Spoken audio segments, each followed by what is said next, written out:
Okay, up next, we have performing in the Metaverse, moving from physical gigs to virtual clubs. How, who, and why?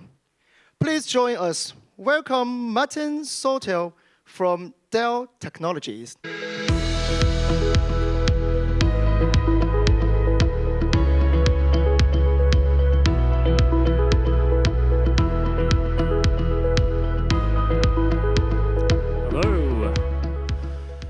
So, really glad to be here. It's actually my first conference experience since COVID, perhaps, potentially. It's definitely speaking.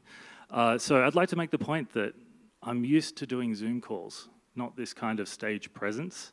And that actually feeds right into what we're going to talk about today. It's a Metaverse topic, so about being on virtual stages that have screens like this, with lights like this. And it's a lot of fun. So I, along with Carlos, just here, this is Carlos. We're from Dell, so we have a big presence here in Singapore, and we're from the CSG Global Innovation Studio. And Carlos and I run Dell XR Studios. You can see on the wall in DXR, we have many different devices, Dell and non-Dell, and we experiment with them. We try them out, we test things. We're having a great time on the floor today. And our goal is really to understand, where all this technology is going, both as a device and how it's to use, but also socially, and as a user. How does it work with productivity? And we do that in three major ways. So talking to Dell customers who may be interested in using immersive technology, we definitely like to fish out use cases and business pain points or see how they're already using this technology. We can also connect with partners, whether they're vendors, many of them here today, ODMs, the manufacturers. We are, of course, Dell, so we have deep relationships there, and Gerald is here, maybe here as well, but he's living in Taiwan, so he's talking to them a lot, and the hardware that we build as Dell. And then, of course, Dell being Dell, we're a big company, we have internal use cases. So we investigate all of those things to really inform strategy at Dell around XR. That's what we do in DXR. Now, stepping away from the corporate side for a moment, we're going to talk about something a little bit different today. We're going to be talking about having fun and exploring what performance means in a very tactile, tangible sense in the metaverse. So to go back in time, my background is actually in 3D graphics, and this is me in 2002, 2003 at the big day out in Australia. And I got thrown into this control station and told, hey, just figure it out. Here's a Panasonic MX50 vision mixer, a bunch of computers, do what you like. You're welcome to try and mix stage visuals in front of 4,000 people. It's a great way to learn.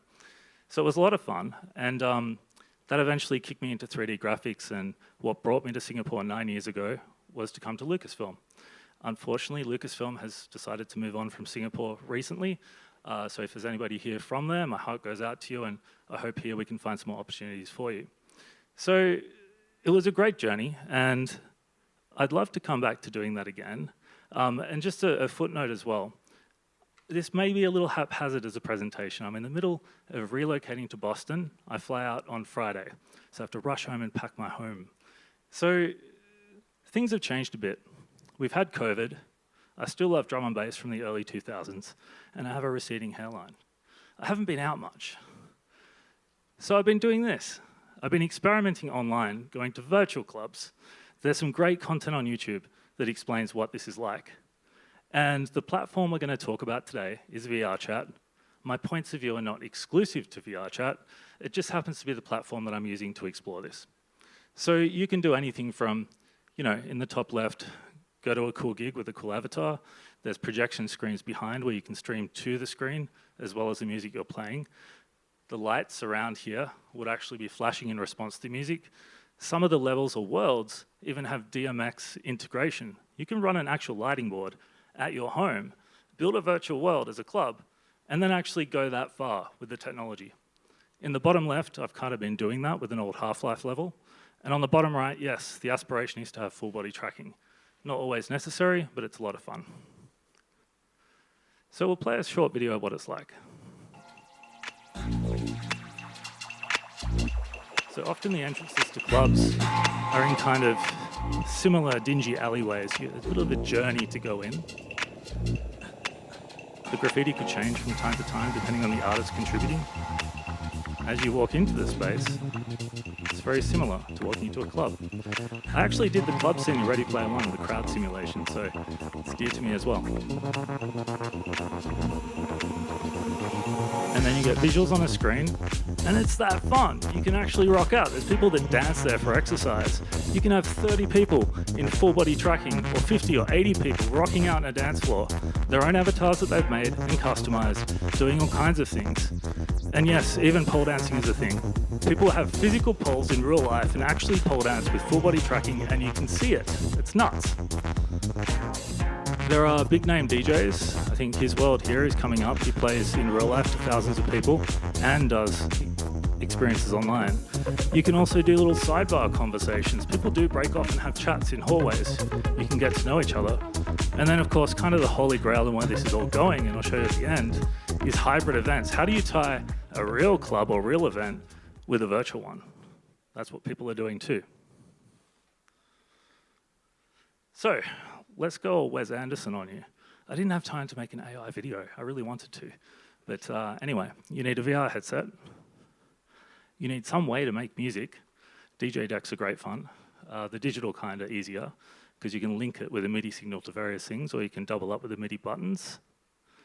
And you need a fantastic Dell laptop or a Dell Edge client device, right? A GPU. Yes, thank you, Casey. So that's what my system looks like at home. It's usually a bit busier than this, but since I've been moving house, things got unusually tidy all of a sudden. So I love playing loud music, as you can probably tell. The decks are in the middle, Resolume's running on the right, you've got Tractor in the middle there too. I've got a MIDI keyboard to cue effects on and off, and the keyboard keys cue specific points within video clips. I can build my own visual story while I play. And on the left is the output preview, and of course, I'm popping in and out of VR and doing immense damage to the back of my neck as I try to look down like this for 3 hours straight.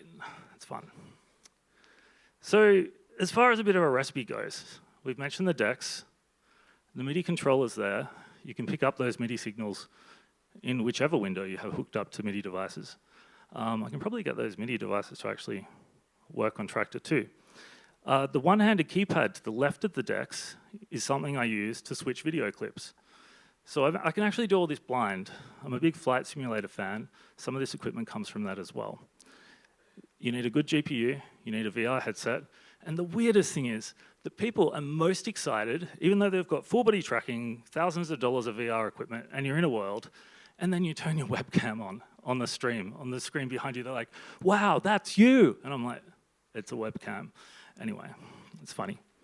The software for playing music is pretty standard. It's Tractor, Serato. It could be whatever you want. You can technically just stream YouTube if you like. The VJing equipment, I'm using Resolume. You can use whatever you like too. You may want to have a button remapper. And for streaming, OBS. So that's the open source streamer. As far as the content goes, you need some music, you need some visuals. So the funny thing is about my visuals, I'm using the stuff I made back in 2003. It's 640 by 480. QuickTimes. Resolume still plays it. It's extremely low res and extremely glitchy, but that's kind of my thing. You need an avatar, so I built my own. I'm a scientist from Half-Life 2, and you need a world in VRchat. Now, there's many worlds out there. There's some awesome ones with big virtual screens behind you that you can stream to. You'll actually go in there and put your link, your stream link, into a player, and it will let you stream straight in. I built my own world too, which you'll see an early version of soon. So the platform I'm using is VRchat. It's an open platform. It allows you to do pretty much whatever you like. VRCDN is a low latency network, a streaming network, which will allow you to do a stream. Typically, you can get a latency of about 2 seconds between when you hit a music switch and when you hear it in the club when you're in VR. So you can see people's gestures and motions and responses change. Depends on the locale of the instance of the world that you're in. You can stream to Twitch, and of course Discord is where all the communities are managed, often per world, per event, per music group. There's an entire massive Discord community on the back end. So you can build your own world. So I took it a step further, because this is what I do, and I decompiled Half-Life 2, and I turned a Half-Life 2 world into my own DJ stage. There's a better version of this, but this is the only video I found at short notice. So you can have a quick look what that looks like. So the lights are flashing in response to the music. You can change the band they respond to, the animation pattern, the type of light. And these are all Half-Life assets. So you can jump up there as Gordon Freeman, pick up your crowbar, and start throwing it at people. Which people do, it's fun. People go there to have fun. So that's the kind of world you're in. I love being the old scientist because everybody there is kind of a sexy anime girl. I'm an old man, like with a bald head. I'm like, screw you, I'm gonna be me. It's hilarious. So let's talk about those users. And that's really getting to the point of where we're going today. There's a regular desktop user, and you'd be surprised. There's a fair few users that just turn up as a static avatar. They often turn up just to listen to the music in the world while they work and to hear, the community have a chat. You've got your questies, which are your all-in-one headset users. They make up about, I'd say, 50% of users. They would not be able to access that world. They can access other worlds. They cannot see live streams using the protocol from the streaming software. There's a Steam VR user. So that's where you use Steam VR, and then you can stream to a headset or have it tethered. And then you've got the people taking it one step further with Steam VR tracking that are full body tracked. There are other tracker products out there that are coming out to help with this. There are some users that actually do tracking from their phone camera as well. So the kinds of spaces you end up in, the kinds of events you're at, and the way that people stream. There's the YouTube party. People just put a YouTube link in, and they change video from time to time. That works. You'll often rock up and it's a birthday party with YouTube. You've got the Twitch DJ streamer. That's fine. Latency could be a minute or 2 minutes. So it's not like it's really, you get that sense of presence. There's a VR CDN streamer, which is me, and hybrid events where you can experiment and push a bit further. So who are the users? They're young, typically 18 to 24. I'm ancient in that. They call 26-year-old boomers. It's funny. North America is definitely the most active time zone, but there are groups in Japan and Europe and everywhere. And most of them are just, there to hang out and talk. It's very much a social space. There are different kinds of worlds. There's avatar worlds where you browse avatars with an index or otherwise to go copy and grab your own. People do dance classes, they do just dance sessions, they do karaoke nights. You can go to a movie theater in VRchat and watch a movie with other people. DMCA is something we'll talk about later. And you rock up, and it's really weird because isn't the whole point to talk to people and you're all sitting in a room watching a movie? But hey, people do that in VR. It's how they chill out. You'll see birthday parties, worlds where you can play games, chill out zones, which are just really cozy and comfy, the home world that you start with, that could be an apartment or otherwise, and then church groups. So I have been evangelized by a cat talking about Jesus.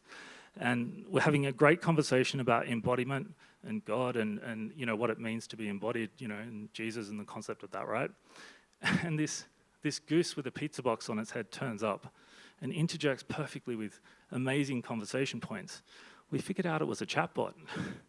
So I'm having this conversation with a chatbot and a cat. Anyway, so you end up with these really surreal, sublime experiences. You have worlds that are Uber worlds where they update it and have little parts of worlds that they update. So the door opens here 1 week and then here 1 week, and they've got different parts inside. And private worlds where if you publish, but not publicly, only you can start that instance. There are Discords everywhere for everything. There are a lot of Discords. That's how they organize, even further than invites. There's a very vibrant community for marketplaces to buy avatars, to ask people to change avatars. You can pay to have pretty much anything done. People do. The really interesting part is the emergent behavior. So there's this thing called clone dancing where you might all be rocking out and a particular song comes on and the audience has conspired to all become one avatar at once. And somebody will become typically something like a cardboard cutout, a 2D shape. I've seen a Harkonnen throat singer turn up a fair bit. Everybody else will copy it, and all of a sudden you'll end up with a bunch of Harkonnen throat singers dancing. It's odd, but that happens. Phantom touch and relationships, so people cultivate meaningful relationships in there. They log in to see each other. You'll see people reaching out to touch like this, and they'll spend a lot of time doing that to develop a strong sense of presence with the other person to feel that touch. Gender is very fluid. You'll walk up, they might be both female avatars, they've got male voices, it's VRchat, it's the Metaverse, Ready Player One definitely got that right, very forward-looking. Shader hackers will take over your shader, your screen space shader. You'll end up with lawnmowers flying at your face. People play Jenga, they like to stack things for some reason. They also like to draw in midair. They also like to try and stand on top of each other's heads. Make whatever game you can in a playground. And you have mutes. So mutes are people that come and don't speak. Some of them are actually mute. Other people are shy. Neurodivergence is a very common trait in this community. And then the other interesting thing is a few updates ago, maybe hand tracking's coming back, I'm not sure, but it was very popular with the deaf community to come to VRchat because they would practice sign language and talk with each other, and other people would learn sign language. So it's a very open, expressive space. So why bring this to AWE? The point is that the metaverse is very much alive in certain places. VRchat has a lot of pull. On Steam stats, 30,000 users simultaneously every day, including the Quest user goes up to about 75,000 simultaneous users every day. It's busy. People are building worlds. They're expressing themselves. They're building avatars. They're able to do that because it's an open world using open standards. They're able to bring whatever they want of themselves to the worlds. And you see that. You see the most amazing, unexpected things come about. So Metaverse Standards Forum is a great place to go to see the conversation about those standards. Dell's a member. It's free to join. I encourage you to do so. You also get, from my job point of view, a really interesting insight into the peripherals that people use and the peripherals that people aspire to have. Where are we going with all of this? What's enabling these interactions? What's enabling this extra sense of presence that we're looking for? So there's, which system runs it, which edge compute network's running it, what platforms do you need to run the experience as well, and then ultimately it's a preview of Web3. So it's showing where people are going and what that looks like. So to round it out, let's show you what happens when people really invest time and take risks in setting up a metaverse event and a live event. So this is with Shelter, an LA-based studio or an LA-based club, music label. I think it's a music label. They run live events maybe once or twice a year. This is what it looks like.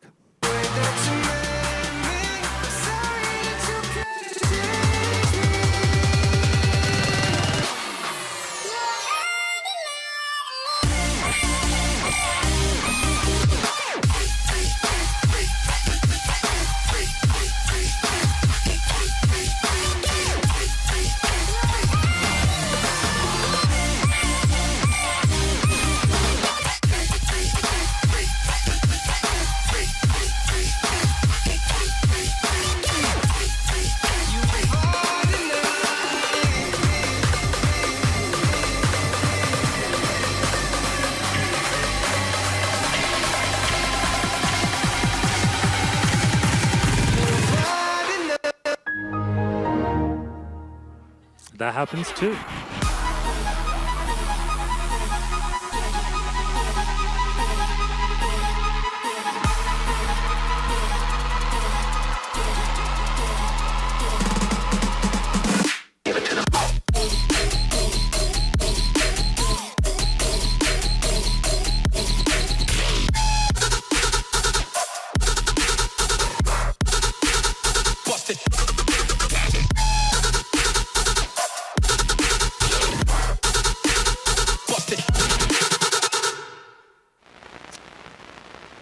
That's the Shelter logo. So it's quite a sublime experience to be playing music, to have your hands tracked to whatever you're doing here, to being a Half-Life avatar, to controlling the visuals that are behind you on the custom mode you've set up, dropping a track and just going, yo, it's awesome. It's a lot of fun. So you're welcome to join.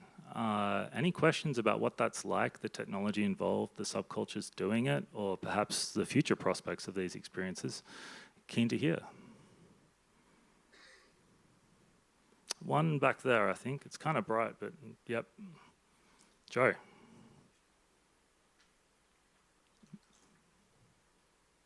I know Joe can yell.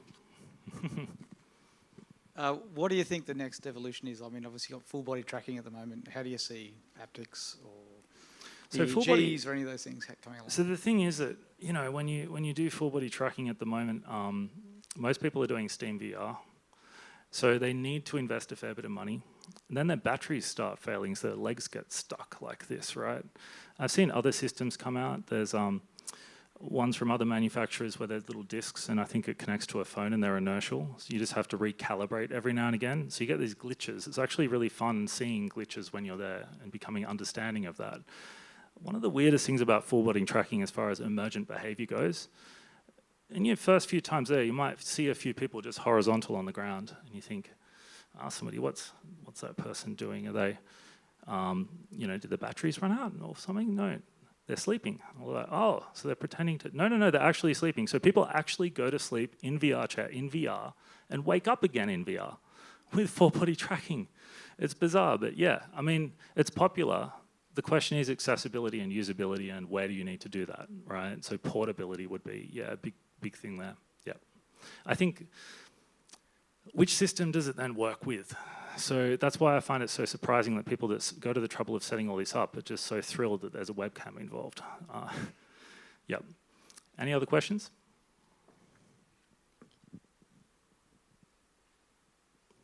Casey.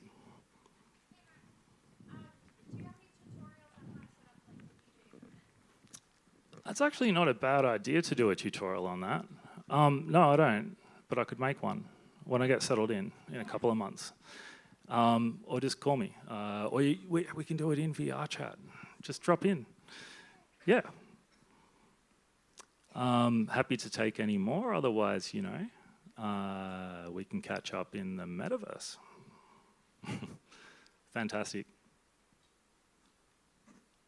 Okay, thanks everyone.